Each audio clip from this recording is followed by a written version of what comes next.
I'm about to do this, jumping for him, leap, and he'd leap over the couch.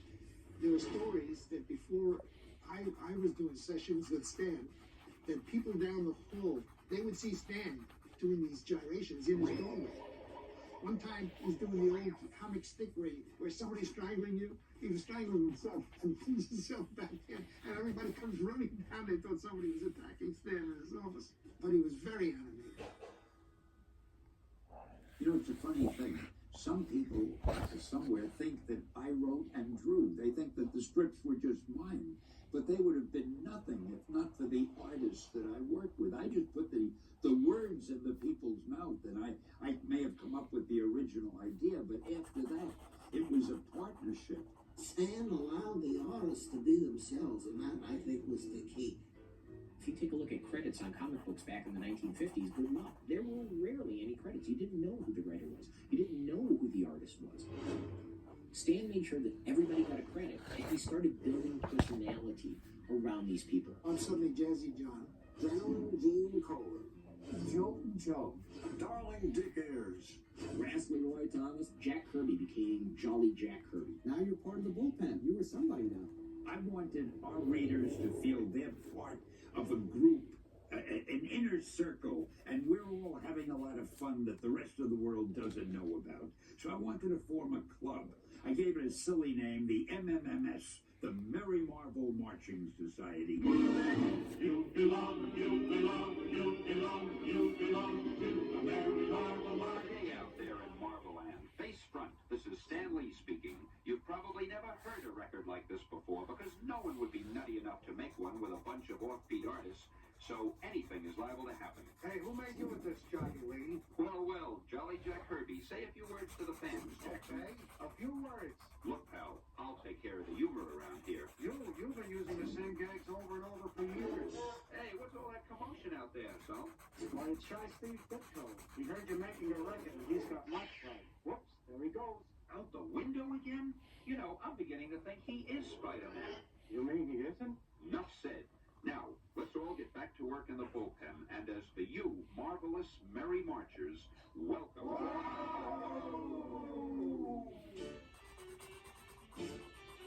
In the gay, halcyon early days, Jack Kirby developed most of the Marvel heroes with me. Jack drew like a movie director.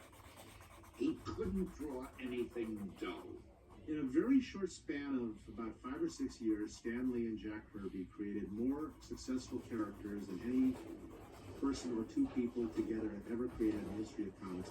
I always marveled at the fact that Jack was able to design so many varied characters and yet make each one totally different than the other.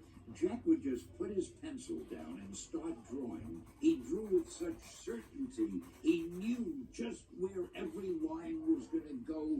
There was no hesitation, and it worked out perfectly. It was incredible. I feel that story first. I know those people first. When I put them down, they've already lived. And I put them down as I'd like them to live on those pages. I had worked with Jack so much. We did those monster stories, we did westerns, we did war, we did everything. I would give them the plot. I told them what I wanted the story to be. I used to hear them plotting stories, but I don't remember them ever agreeing on anything. Jack had his own idea. He went home and did his version. And Stan, when he got the pages, said, Jack didn't remember anything we talked about. Jack did one version, Stan made it something else. And that's why there's a disagreement between Jack Kirby and Stan Lee as to whose story they were. We used to have disagreements. I never thought it got him angry. I love fighting with people. Maybe it bothered him when I always said you're wrong. Huh?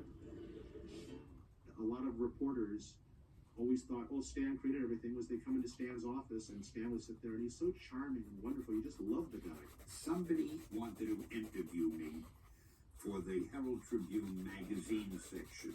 And I said, but look, if you're going to interview me, I really think you should interview Jack Kirby at the same time, because he works on it with me.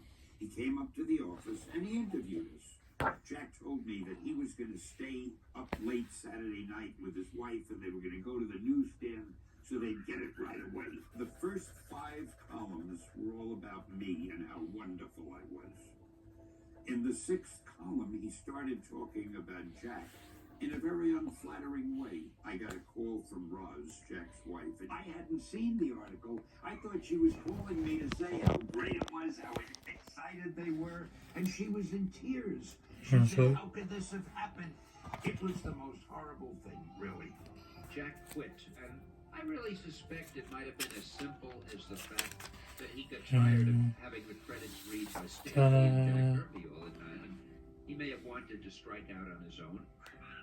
As far as I'm concerned, there's no controversy. I mean, he was the greatest partner a guy had. Eventually, Jack contacted me, and